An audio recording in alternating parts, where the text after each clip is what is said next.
10 MP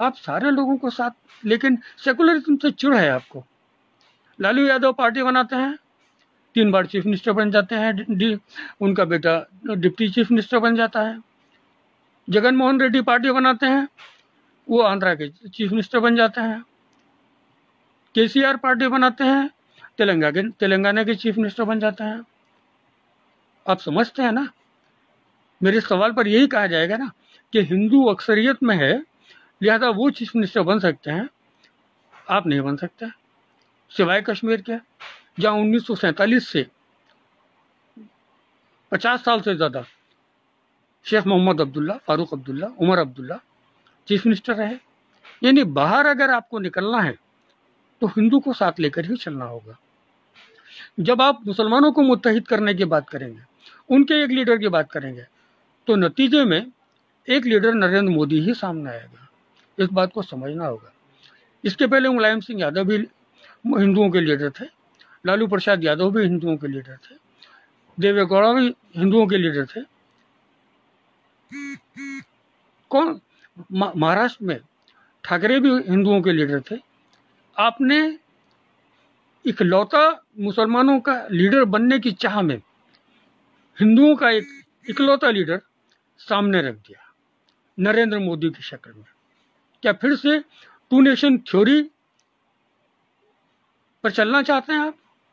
آپ کا شوق ہوگا دوسرا محمد علی جناح بننا, لیکن پہلے محمد علی جناح نے ہندوستان کے مسلمانوں کو کیا دیا؟ تقسیم وطن کا داغ آج تک نہیں دھو سکے. مسلمانوں کو آج بھی اس سوال کا جواب دینا پڑتا ہے. کس سمت میں لے جا رہے ہیں آپ؟ تقریر بہت اچھی کرتے ہیں, ٹھیک ہے, کوئی کمال نہیں ہے. آپ سے پہلے مولانا عبید اللہ خان اعظمی آپ سے زیادہ وقت تک راجیہ سبھا میں رہے, ممبر پارلیمنٹ رہے. یہی خوبی تھی ان کے اندر, بہت عمدہ بولتے تھے. سید شہاب الدین بھی بہت اچھا بولتے تھے, مسلمانوں کی آواز اٹھاتے تھے. مولانا عبداللہ بخاری, یہ سب سوال اگر آپ کے سامنے کیے جاتے ہیں تو آپ کے مریدوں کو پھر تکلیف ہوتی ہے. ابھی میں ایک سوال دیکھ رہا ہوں کہ آر ایس ایس سے معافی کیوں مانگی؟ جی, اتنے انجان تو نہیں ہیں آپ. آپ نے پڑھی تو ہوگا,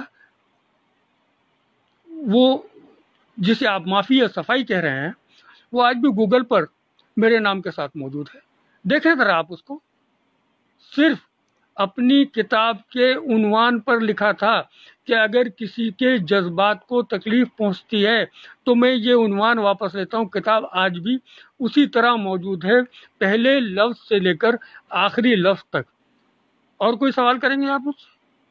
ہر سوال کا جواب دینے کے لیے تیار ہوں, اور آپ کا حق ہے کہ آپ مجھ سے سوال کریں. مقدمات کیے آر ایس ایس نے مجھ پر, اس معاملے کو لے کر فیس کیے میں نے. صلاحکار تھا میں حکومت ہند کا, علیحدہ ہوا اس سے. طاقت تھی یہ آر ایس ایس کی.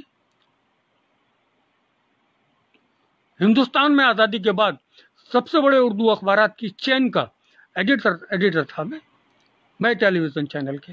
الگ ہوا یہ سچ لکھنے پر. کس معافی کی بات کر رہے ہیں آپ؟ کیا میں نے کتاب واپس لی؟ کیا میں نے اپنے الفاظ واپس لیے؟ کیا میں نے وہ اداریے, وہ مضامین جو لکھے تھے واپس لیے؟ کیا میرا نظریہ بدلا؟ میں آج بھی آر ایس ایس کو وہی مانتا ہوں جو کل مانتا تھا.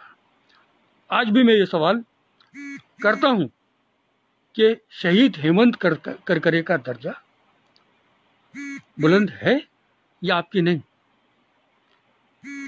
جب سے بھاجپا آئی ہے تب سے میں لاپتہ ہوں.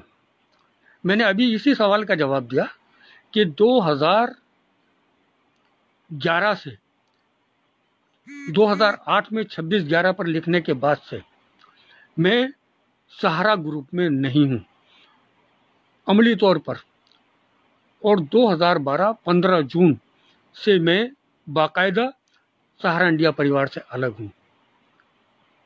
کہاں دیکھنا چاہتے تھے آپ مجھے؟ اخبار میں ہی دیکھتے تھے نا, اخبار میں ہی لکھتا تھا نا میں. یا بحیثیت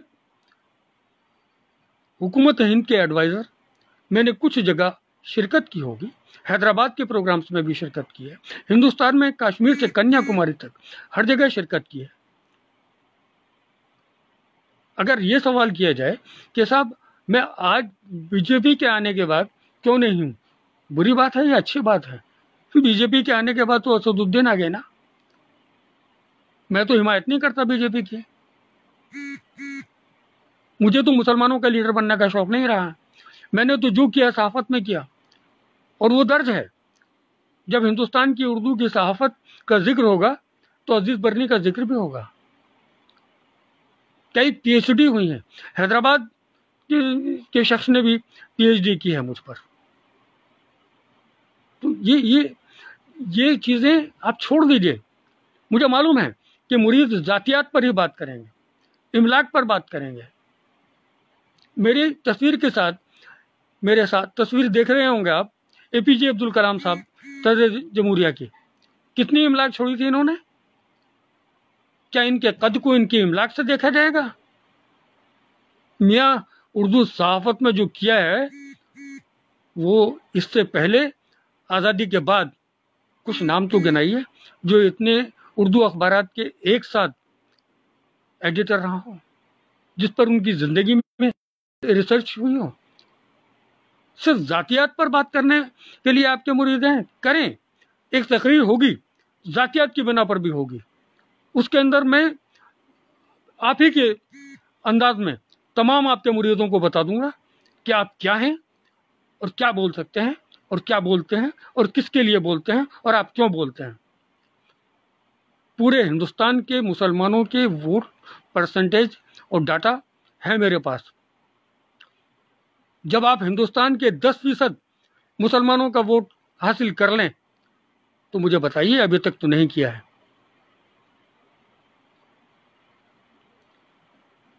میں نے مسلمانوں کے لیے کتنے مدارس بنائے؟ جمیعت العلماء ہند نے سب سے زیادہ مدارس بنائے ہیں اور سرکاری پیسے کے بغیر بنائے ہیں۔ جو سرکاری پیسے سے بنائے ہیں وہ اویسی خاندان نے بنائے ہیں، انجینئرنگ کالج، میڈیکل کالج۔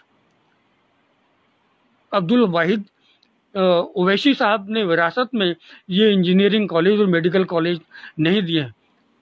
مجھ سے صحافت کے میدان میں بات کرو نا، میں نے مدرسے کتنے بنائے ہیں یہ بات کرو گے؟ میں نے مقدمے کتنے لڑے ہیں؟ میں بیرسٹر نہیں ہوں، میں وکیل نہیں ہوں، لیکن بیرسٹر سے پوچھو نا کتنے مقدمے لڑے ہیں؟ کیا آواز بلند کی کسی عدالت میں ڈاکٹر کفیل کے معاملے میں؟ وہ بے گناہ جو دہشت گردی کے الزام میں برسا برس جیل کی سلاخوں کے پیچھے رہے، کتنی بار وکالت نامہ داخل کیا ان کے حق میں؟ ہاں، میں نے لکھا بھی ان کے بارے میں، اور میں نے ان کو چھڑانے میں بہت حد تک عملی رول بھی ادا کیا۔ لیکن یہ ان سوالوں کا جواب نہیں ہے۔ میں نے کیا کیا یہ سوال مت کریں، میں جو سوال کر رہا ہوں ان کا جواب دیا جانا چاہیے کہ 93 سال کی پارٹی صرف 6 سال سے 7 سال سے بھارتی جنتا پارٹی کی سرکار کے بعد میں لائم لائٹ میں کیوں ہیں؟ اس کے پہلے اویسی خاندان کہاں تھا؟ جب مراد آباد میں مسلمانوں کا قتل عام ہوا تب کہاں تھا؟ جب گجرات میں مسلمانوں کا قتل عام ہوا تب کہاں تھا؟ جب میرٹھ ملیانہ ہاشم پورہ میں قتل عام ہوا تب کہاں تھا؟ بھارتی جنتا پارٹی کے خلاف ڈرامہ ہے یہ۔ کیا کیا ہے بھارتی جنتا پارٹی کے خلاف؟ آواز بلند کی 3 طلاق پر، کیا یہ معاملہ ختم ہو گیا؟ آواز بلند کی این آر سی کے خلاف، کیا یہ معاملہ ختم ہو گیا؟ جتنی آوازیں بلند کی، کوئی ایک موقع ایسا بتاؤ کہ یہ کارنامہ انجام دیا ہے۔ آواز اٹھانا، آواز اٹھانا، آواز اٹھانا۔ ایک واقعہ یاد آتا ہے، مولانا وحید الدین خان جو کبھی ایل جی ایم کے ایڈیٹر تھے، ایک موقع پر تقریر کر رہے تھے ایک جلسے میں میرے ساتھ۔ کچھ ٹیلی ویژن چینل کے لوگ ہم دونوں سے بات کرنا چاہتے تھے، وقفے کے لیے دونوں ایک جگہ بیٹھے تھے۔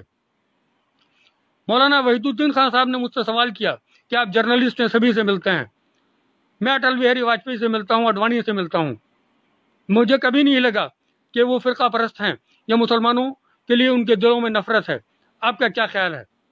میں نے کہا ایک چھوٹی سی مثال دوں گا، الرسالہ نکالتے ہیں آپ، اور پرچم قرآن نکالتا ہوں اردو کا میگزین میں، آپ چھوٹی چھوٹی مثالوں کے ذریعے وعدے کرتے ہیں۔ میں ایک موچی کو جانتا ہوں جو میرے راستے میں بیٹھتا ہے، جوتے گانٹھنے کا کام کرتا ہے، شام تک 50-100 روپے سے زیادہ نہیں کماتا، لیکن اپنے کام میں اتنی مہارت ہے کہ میں اگر چاہوں تو وہ کام نہیں کر سکتا۔ انہوں نے کہا اس بات کا مطلب؟ میں نے کہا جب ایک موچی اپنے کام میں 100-200 روپے روز کمانے کے لیے اتنی مہارت رکھ سکتا ہے، تو جسے ہندوستان پر حکومت کرنا ہے وہ اپنی چرب زبانی میں، اپنے بولنے میں کتنی مہارت رکھے گا؟ جس کے دماغ میں ہندوستان کے مسلمانوں پر کے دلوں پر، دماغ پر حکومت کرنے کا شوق ہے، اس کو بولنے کا اگر فن آتا ہے تو اس میں کیا کمال کی بات ہے؟ پہلی تقریر ہے کیا یہ؟ اسے تقریر سے ہی حاصل کرنا ہے جو بھی کچھ حاصل کرنا ہے، تو تقریر آتی ہوگی، آتی ہے، اس میں کیا کمال کی بات ہے بھائی؟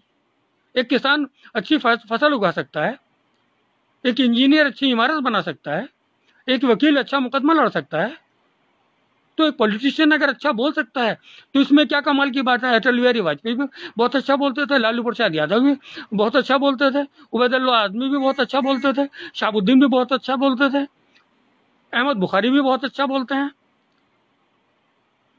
اچھا بولنا کیا پیمانہ ہے؟ داڑھی ٹوپی کیا پیمانہ ہے؟ جن مسلم دیشوں کے راشٹرپتی داڑھی ٹوپی نہیں رکھتے، ترکی کے پریزیڈنٹ طیب اردغان، کیا آپ انہیں اسلام سے خارج کریں گے؟ آج پوری دنیا کے مسلمانوں میں انہیں ایک حیثیت حاصل ہے، آپ سے بہت بڑی حیثیت حاصل ہے۔ داڑھی ٹوپی کیا مسلمان ہونے کی شناخت بس یہی ہے؟ باقی مسلمان نہیں جی؟ آپ اے پی جے عبد الکلام کو مسلمان نہیں مانیں گے؟ رہنے دیجئے، ابھی اس موضوع پر بہت کچھ بولنا ہے۔ آپ بہار میں الیکشن لڑیں اور آپ کو آر جے ڈی کو بھی ہرانا ہے اور آپ کو نتیش کمار کی پارٹی کو بھی ہرانا ہے۔ دونوں کو ہرانے کے بعد میں یقیناً آپ ہی سب سے بڑی پارٹی وہاں پر ہونے چاہیے۔ مجھے سمجھ میں نہیں آتا، سیکولرزم سے بہر ہے آپ کو، اور آپ کے مریدوں کا یہ کہنا ہے کہ اگر تیجسوی یادو آپ کو پارٹی میں آپ کو شامل نہیں کریں گے گٹھ بندھن میں تو ان کو ہار حاصل ہوگی۔ کیوں شامل ہونا چاہتے ہیں؟ آپ شامل تھے کرناٹک میں ایچ ڈی دیوے گوڑا کے ساتھ، کیا ملا؟ کیا اتنی بھی شناخت ملی کہ جب کمار سوامی نے حلف لینے کے بعد میں جلسہ کیا تو بلایا آپ کو، آپ کے بھائی کو بلایا؟ آپ کا بھائی بھی تو داڑھی ٹوپی میں نہیں ہے۔ رسول اللہ اس کے خواب میں آتے ہیں، اس کے بیان کے مطابق اسے 15 منٹ مل جائیں، پولیس کو ہٹا دیا جائے تو وہ کر کے دکھا دے گا جو کبھی نہیں ہوا۔ چھوڑیے ان باتوں کو، مسلمانوں کو گمراہ مت کیجیے۔ سڑکوں پہ مسلمان مارا جا رہا ہے، آپ محفوظ قلعے میں رہ رہے ہیں، آپ یہ آواز بلند کر کے مسلمانوں کو متحد کرنے کی بات کر کے ہندوؤں کو متحد کر رہے ہیں۔ پھر بولوں گا اس موضوع پر، آپ کے مریدوں کو جتنے سوال ہیں اور ہمت ہے تو آپ سوال کیجیے۔ میں یہ بھی بتا دوں، کہنا نہیں چاہیے، حکومت ہند کے ایڈوائزر کی حیثیت بھی ایک بڑی حیثیت ہے۔ آپ صرف ممبر پارلیمنٹ ہیں، ابھی اس سے زیادہ کچھ بھی نہیں ہے، اور یہ دور تو بہت دیکھے ہیں، بہت دیکھے ہیں۔ ایک زمانے میں ہندوتو کا چہرہ بال ٹھاکرے تھے، آج سیکولرزم کا چہرہ ان کے بیٹے ادھو ٹھاکرے ہیں۔ تو ان باتوں کو چھوڑ دیجیے اور اپنی حد میں رہیے، حد میں رہ کے کام کیجیے۔ سیاستداں بننا ہے، پورے ہندوستان میں الیکشن لڑیے، پارلیمنٹ کے الیکشن لڑیے۔ 50 سے زیادہ ایسی سیٹ ہیں جو مسلم اکثریت کی ہیں، آپ ان میں سے 5 جیت لیجیے، جیتیے تو۔ ہندو مسلمان اگر ساتھ نہیں ہوگا تو صرف سیکولرزم نہیں، جمہوریت کا بچنا بھی مشکل ہے۔ آپ جیسے لوگوں نے قد بڑھا دیا نریندر مودی کا، آج دیکھیں ہندو کتنے خلاف ہیں۔ بہار میں بھی پپو یادو نے جو بولا ہے اور جو بولتے رہے ہیں اسے سنیں آپ، تنا آپ نہیں ہیں بولنے والے، آپ بولتے ہیں تو مسلمانوں کا گرم مسالہ اس میں شامل کر کے بولتے ہیں۔ اجازت چاہوں گا، شکریہ، خدا حافظ، جے ہند۔